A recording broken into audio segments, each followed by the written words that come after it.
Welcome back to my channel. It's me, Lucy Lipsy, and we're back for another video. I hope my voice isn't too annoying.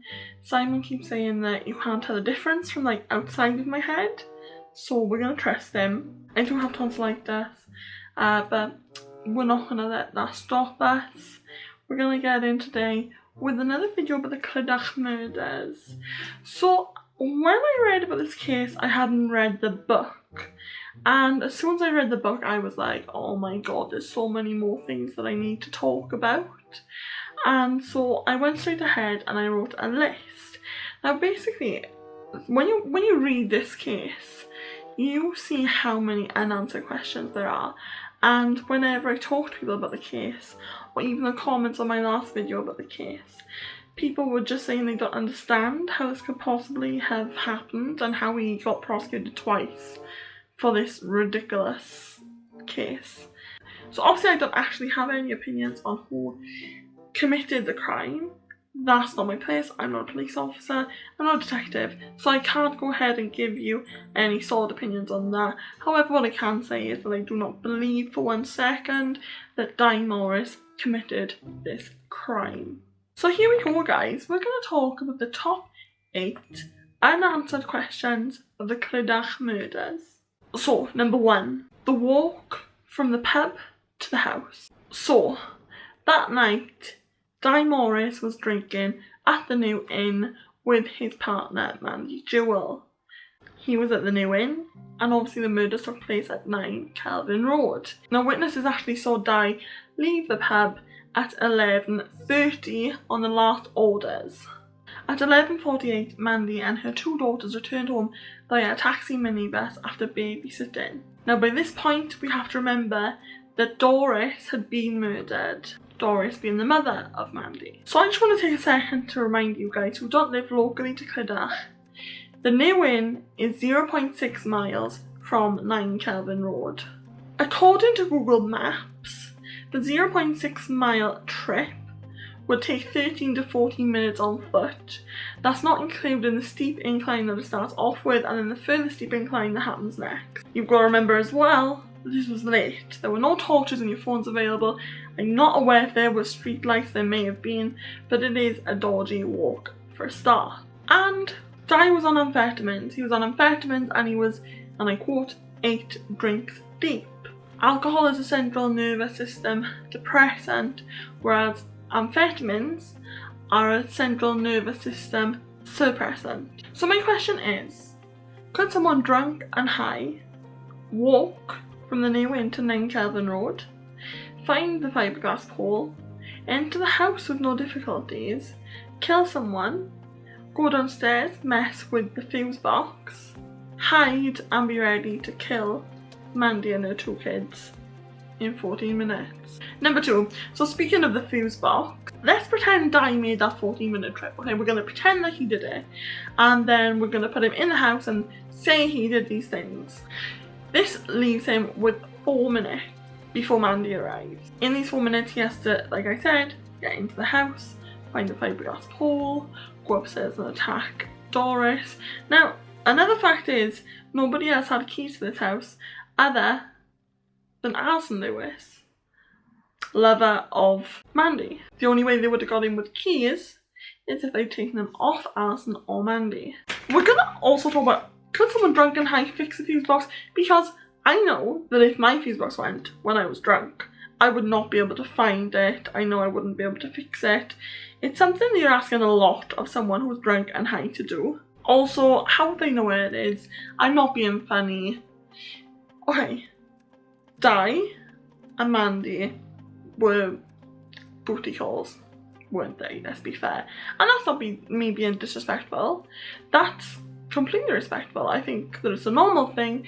They slept together a couple of times and that's fine. Can we stop dragging Mandy through the ground for being a person who was allowed to do what she wants? But have you ever been on a booty call and been like, just for a second before we I want to know where your fuse box is, just in case. My question for this point is this all humanly possible within 4 minutes?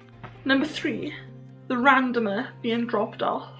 At 12:45 AM, Rosemary Jones, who lived opposite 9 Calvin Road, said that she heard out of her window a heavy diesel car pull up. She said that she got out of bed, she looked out the window to see someone walking into 9 Calvin Road. She said that the vehicle came from Getty-on-in roadway and that the person who got out of it slammed the door closed.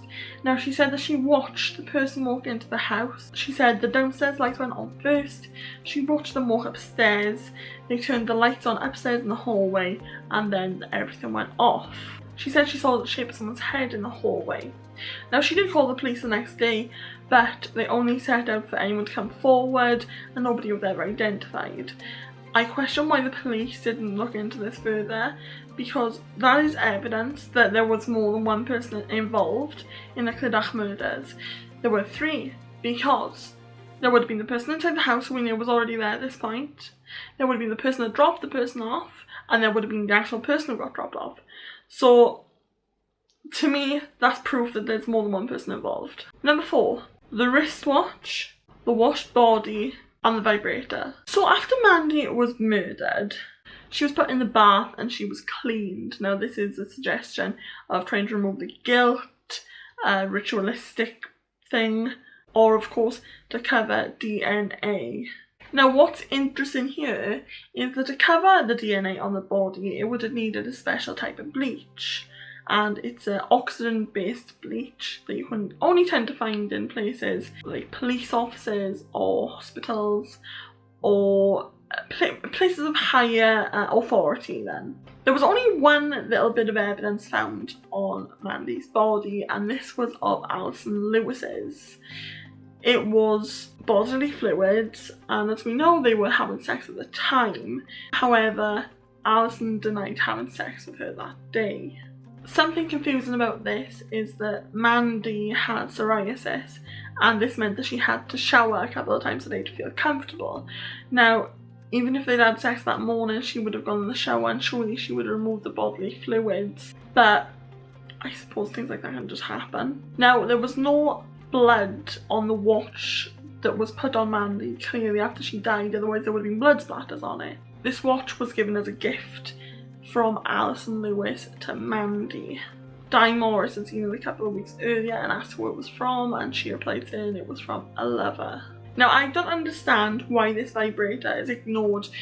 To me personally, this is a huge sign of the murderer being a woman. Now I don't have a specific woman in mind, it's important that I remind you of that, I really don't. But a vibrator, it seems like if a man was going to murder a woman, there would be plenty of ways for him to sexually assault her that wouldn't involve finding a vibrator that she hides in her room. There was also no semen found on her body, and that suggests to me that they weren't trying to sexually exploit her in any way, but what they were trying to do was disrespect the body. They also must have known where the vibrator was because they didn't leave any DNA around the room at all to be able to say they were looking for it through their drawers and stuff like that. I question why nobody picked up on these things being feminine things. Now this is a personal opinion, this is a very personal opinion, and it's just the way that I think, but to me, I do question why people didn't question that these were feminine motives, and there was clearly something behind these things. Number 5, DNA. The handprint, the sock, the pole, and the profile of the killer. Expert analysis took DNA from a bloody handprint at the house, and Bob Bell, forensic expert, said there'd be no way for them to find out if it was or wasn't Di's. However, a while later, when DNA started to progress, they were actually able to eliminate him. So the handprint found was not his. Surely this is enough to prove that it wasn't him. Now this was found on the floor and it looked like someone was kneeling down to look for something. I question what they were looking for. Now there was also a white sports sock found. This is confusing because the blood was on the outside and it looked like they were using it to try and protect their hands from leaving DNA. Now they tested the outside of the sock where all the blood was, but they never tested the inside of the sock when they probably would have used it as a glove. So all the DNA would have been inside Why didn't they ever test this? A partial DNA sample was taken from the fiberglass pole. This is a male sample, but the way that they tested it meant that they would hold it in a different place to where it would have been found. And this is the bit that I find most interesting. None of the jury were informed of this. However, there were 4 killer profiles, one of which did not match Di Morris. The other 4, they weren't mentioned. Oh, and they weren't available to the defence. Number 6. Public interest immunity. Speaking of the defence, there were more than 4.5k statements taken, 1.5k messages from the public, and more than 3.7k exhibits were taken as proof and seized for examination. These are pieces of evidence. But again, a lot of this was unavailable to the defence team. This was due to public interest immunity. This is only ever used in cases of national security. It's basically used by prosecution. So it enables the prosecution to withhold any information that may suppress the defence. My question is, why was this allowed to be used? There was no reason for this to be able to be used. Number 7, the gold chain. Now this was found on the floor of Mandy's bedroom in a pool of blood. Prosecutors speculated that it was pulled off Di's neck during a struggle of some kind. However, there was nothing shown of any struggle or anything being damaged on the necklace whilst it was being pulled.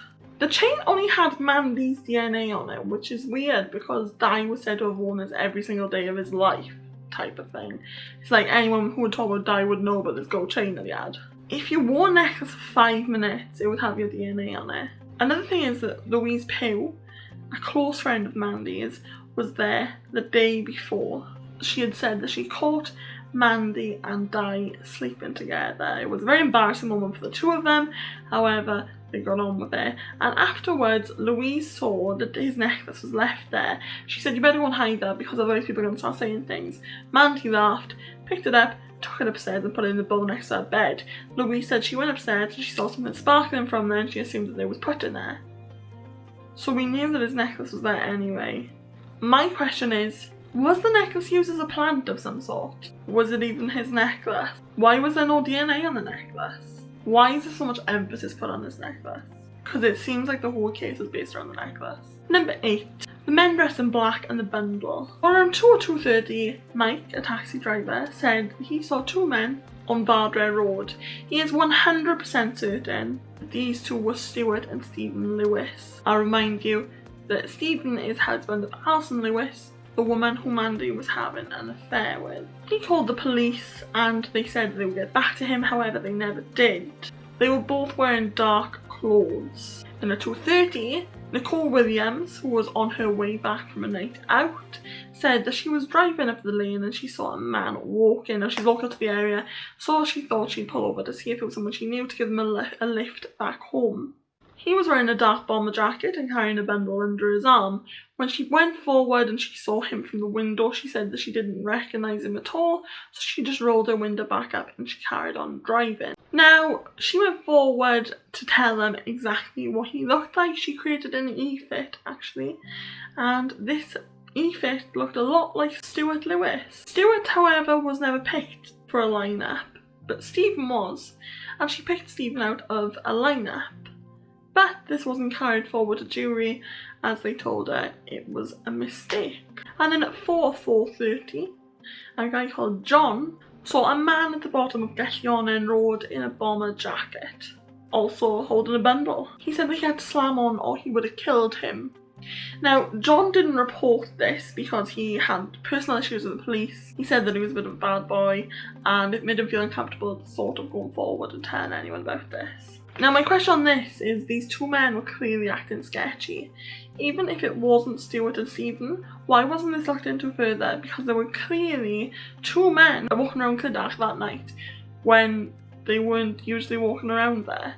Surely they should have been looked into more, considering people said that they looked like they were acting sketchy and they were just walking around there by themselves at ridiculous times of the night. My question is, why wasn't that looked into? So guys, they are my 8 unanswered questions of the CLYDACH Murders case. There were some others that didn't quite make the cut.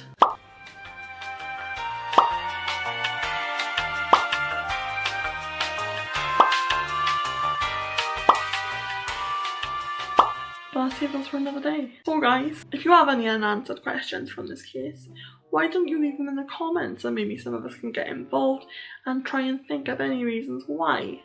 If you have any other videos that you'd like me to do regarding the CLYDACH murders, please feel free to put them in the comments. I always read you guys' comments and I always love getting them.